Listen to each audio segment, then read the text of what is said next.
It's another edition of the UTPA Baseball Show. My name's Jonah Goldberg. This man is Manny Mantrana. Hello, Jonah. Head coach of the UTPA baseball team. Haven't seen you in a while. It's almost as if you've been on the road. Yeah, we've been on the road for a while. We took spring break, obviously. Kind of divided the trips in two. Went to College Station, played Texas A&M a couple, and hiked up to Stillwater, played Oklahoma State for 3. Came back late Sunday night, around midnight, and Corpus Christi yesterday. So, yeah, it's been a while. Well, good to be back.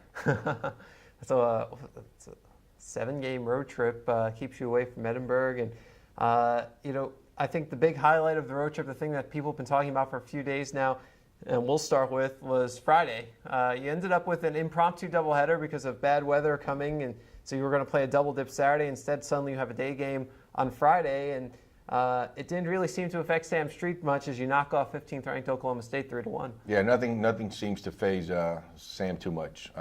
He was typical Sam. He took us into the ninth, took us late in the game, took him out. He got a little tired. We keep him around 135, about 15 pitches per inning. He got about 140. We took him out. We brought in Matt Harrell with the bases loaded, and he got the guy to hit a double, our ground ball.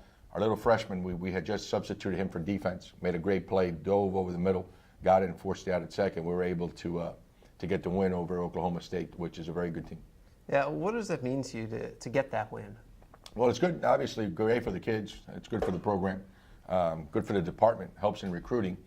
I just wish we would have capitalized again. The second game could have been ours. That was tightly. They beat us 4-3, and then on Sunday we should have won that game. And again, we've been talking about this in previous shows. Our bullpen is not where it needs to be, and they better get there quick because we start WAC play this weekend.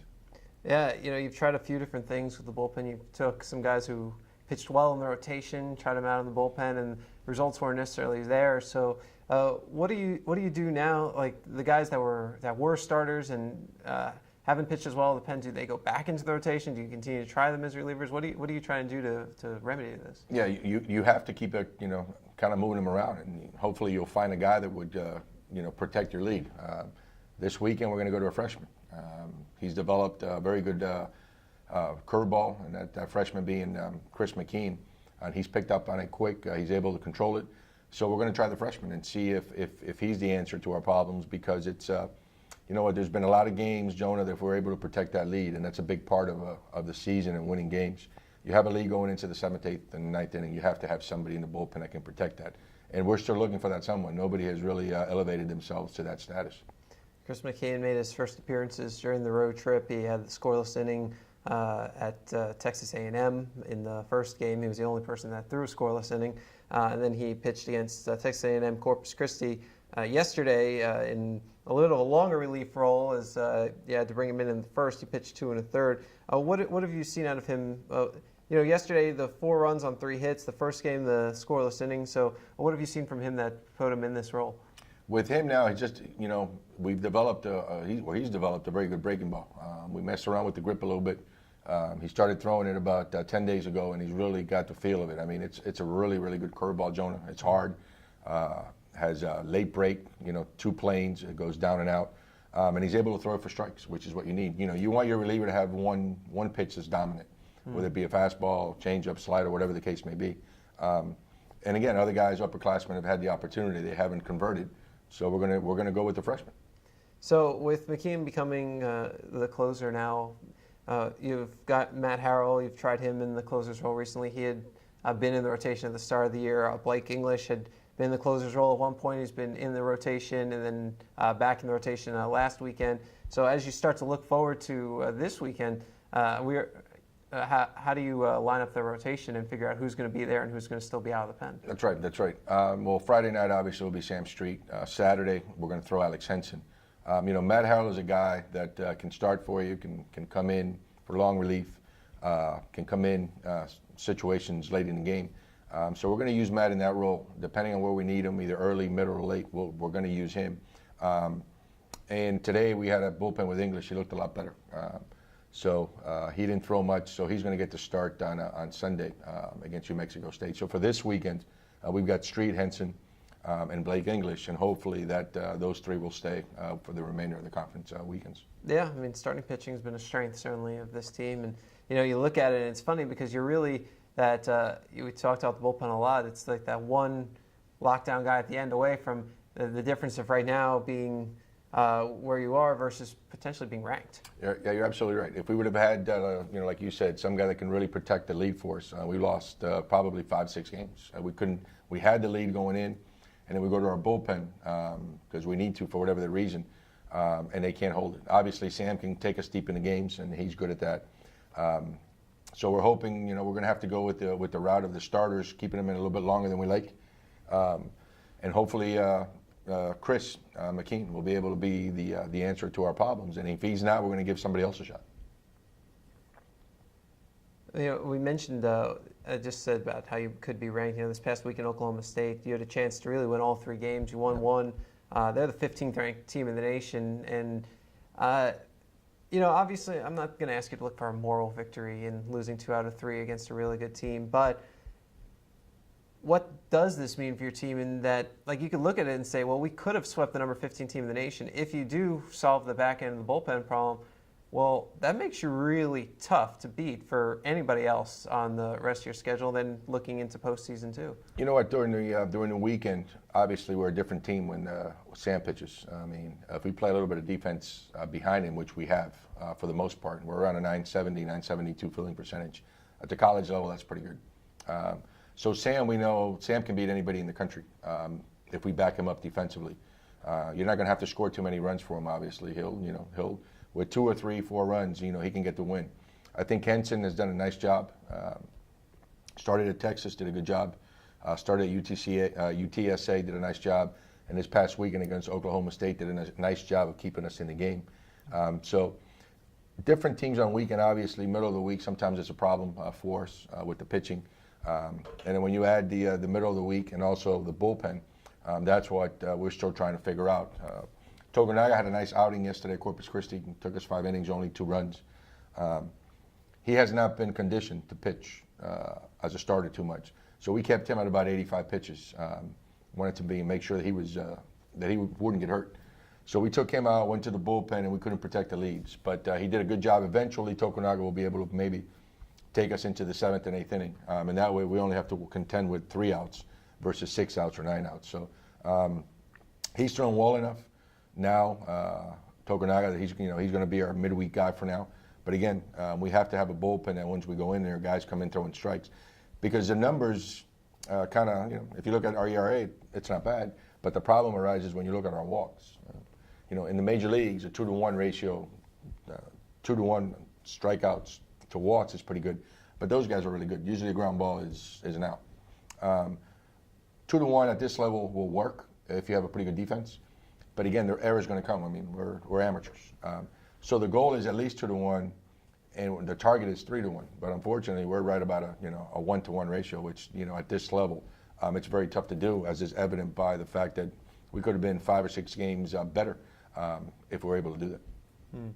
And you mentioned Tokunaga could be a weekday starter now.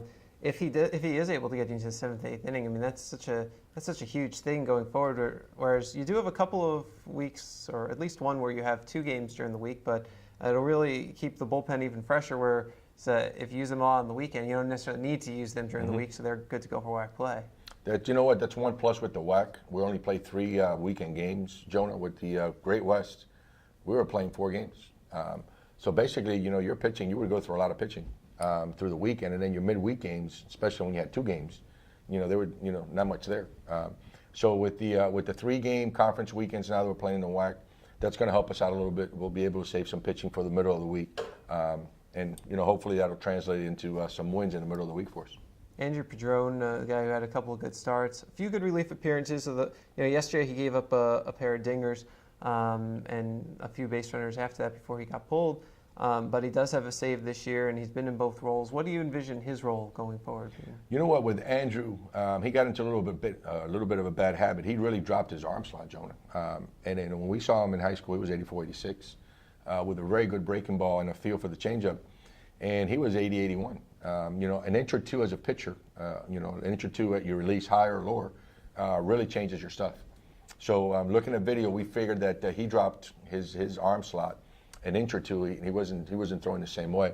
So we got his arm back up. His velocity was up yesterday to about 85, 86, where he should be. Slider was a lot crisper. And you know, to his credit, the wind was really, I mean, it was blowing, probably 25, 30 miles an hour in corners, straight out. Those 2 home runs he gave out any other day at any park would have been just a routine fly ball. But the wind really took it out of the park. So we're hoping that that he bounces back, because you know he had a good fall, but you know, subconsciously he just dropped his arm slot, and that really changed his stuff. So we're watching some video. We picked it back up, and he looked a lot better yesterday. Good. And then yesterday you got to see a couple of pitchers in game situations for the first time. And Jarrett Johnson and Isaac Martinez made his first debut of the season. What did you see out of the two of them? You know what, with Jared, we really thought going into the year that Jared was going to be our closer. Very good slider, you know, 85 to 87. So we thought this is our guy. Now he had some health issues. He had some back problems last year, and I think that kind of hampered and slowed down his development. But there were signs yesterday. His velocity has increased. He was 85 to 80, 87, 88 where we saw him last year. He was consistently at 88, and he touched 91. And he really broke off a couple good sliders. So we're hoping that he finds his way back. And then Isaac Martinez, you know, he was a freshman, a walk-on last year for us. We gave him the opportunity, and he actually looked pretty good. So hopefully, again, you want to give guys the opportunity when guys are not doing well, and hopefully now Jared and Isaac can pick up that slack. Yeah, I remember Martinez in his 6 or 7 appearances last year. I always thought he looked pretty good out there. So if he's ready to go now, then if Johnson can become what you think he could be, then McKeon in the back end of the bullpen, if that works out, then all of a sudden you start to see the potential makings of a pretty good back end there. Exactly right. So that's what we're hoping for. Again, we're hoping McKeon can get it done. Hopefully Jared comes back to the form that we saw him pitching at the junior college level. You know, and Isaac, as a freshman walk-on, he had a lot to learn. So hopefully, you know, he'll be able to get over that hump and give us some productive innings. And then, of course, you know, I don't want to leave out Tanner Dickerson when we're talking about the bullpen, because he's had a pretty good freshman season. Well, Tanner's, you know, he's really been the highlight of the bullpen. He's coming into some very, very difficult situation, and he's guiding us out. The thing with Tanner, he's not going to overpower you, Jonah, but he hides the ball well. He keeps the ball down in his zone, and he gets a lot of ground balls. So when you get a guy with maybe not overpowering stuff, but he can keep the ball down and throw a lot of strikes like Tanner does, that's going to induce a lot of ground balls, and that's what you want as a defensive team. Here's one thing that I've always wondered about when going from the bullpen and then out to the mound. I've noticed that the bullpen and the mound are not the same. Like they're, you know, in theory it's 60 feet 6 inches and the same slope and the same height, but there was one time when I was working for a pro team that I pitched in the bullpen and then I came out and actually pitched in the game, not in the game, you know, several hours before the game. And in the bullpen, I was throwing strikes. I had no problems. And then when I came out onto the game mound, I couldn't find the plate with with GPS.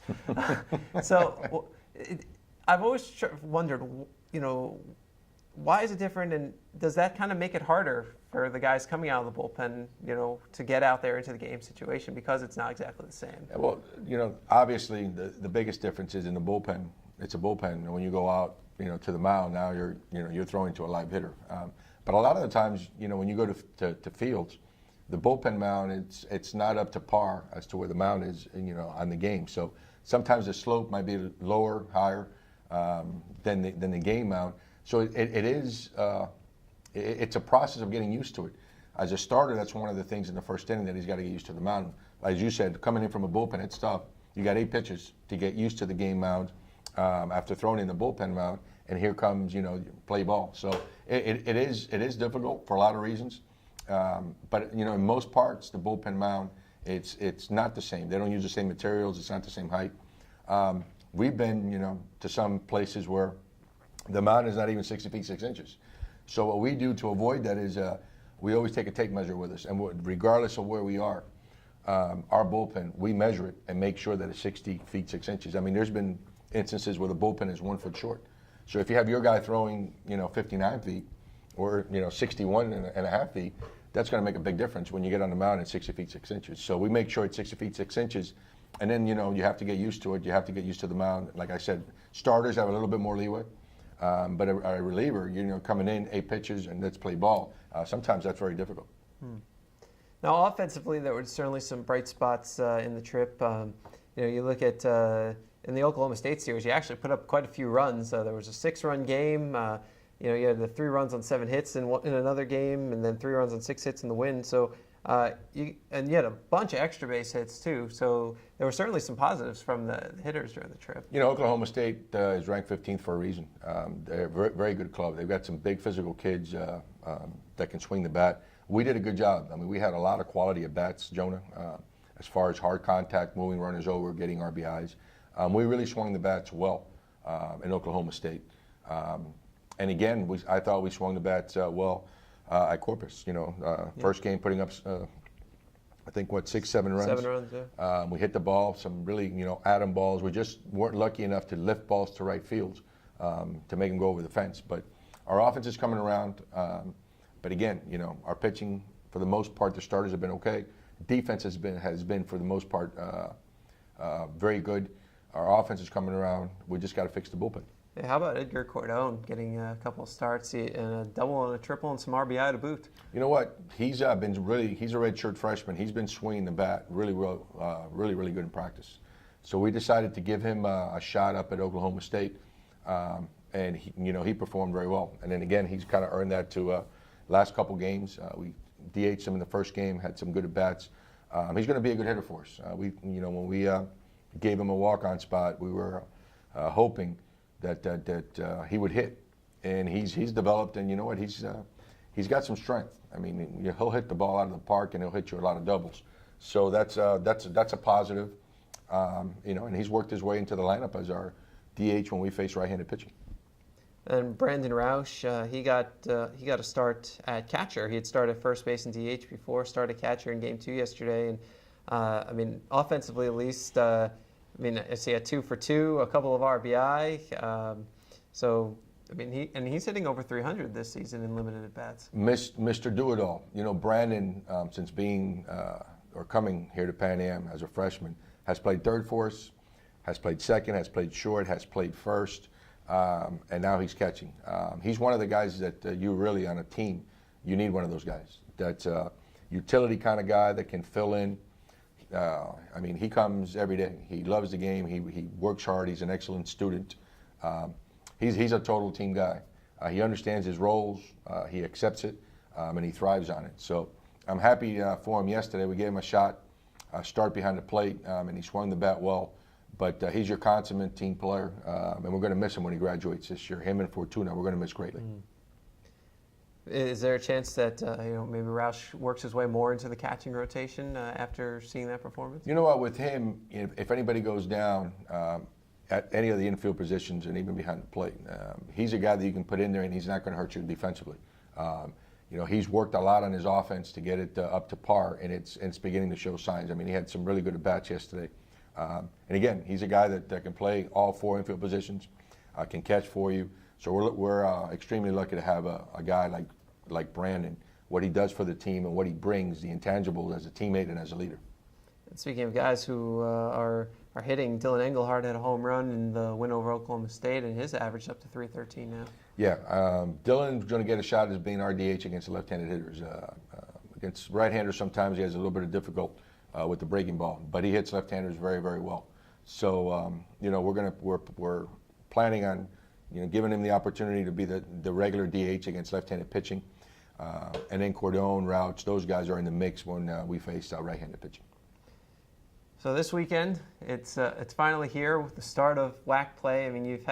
You got to see all the other teams at UTPA celebrate the beginning of WAC play, and you're number 14 or I guess 13 of 12 of 14 to start WAC play, since outdoor track and field wouldn't be until May. But it's finally here for you. How excited are you? We're looking forward to it. Our kids are excited. Obviously, the program is excited. We get a chance to compete, to play in the postseason, Jonah. So it's going to be a great weekend. It's only the first weekend, but we're excited. We're happy that it's here, and then we're happy for our athletes that they get a chance to compete. And if we play well enough, get into the tournament, and then if we play well enough at the tournament, get an automatic bid to the NCAA. So it's going to be a great weekend, especially being the first of many WAC weekends to come. Yeah, you started with a New Mexico State team that you haven't seen in 2 years, but when you did see them, you played 4 games of arena baseball. Yeah, exactly. They can usually hit it pretty good, and they've been doing it for a long time. They've been in the conference for a long time, so it doesn't get any easier opening up the WAC with New Mexico State. Texas A&M ranked in the country, then Oklahoma State, then now New Mexico State, and then next week we go to TCU. So it's pretty good 2 weeks of baseball. So we got to play better, and hopefully opening weekend with the WAC will bring some good things to us. Bronx face off against New Mexico State Friday at 7 p.m., Saturday at 6 p.m., and then Sunday at 1 p.m. And this Sunday, as with all Sunday home games, if you bring 4 non-perishable food items, you get in for free. If you bring 8, you get 2 tickets. 12, 3 tickets, so on and so forth. If you have a group of 100, bring 400 non-perishable food items, and you will all get in for free. We'll even let you sit together. Because that's the kind of people we are. We're good people. It's going to be a great weekend. It's the WAC opening weekend. We hope to see you all out here at Edinburgh Baseball Stadium. Gates open 1 hour before game time. He's Manny Mantrana. He's the head coach of the UTPA baseball team. He's Jonah Goldberg. He's the host of the UTPA sports programs. We'll be back with you next week on 956sports.com. This has been the Bronx Baseball Show.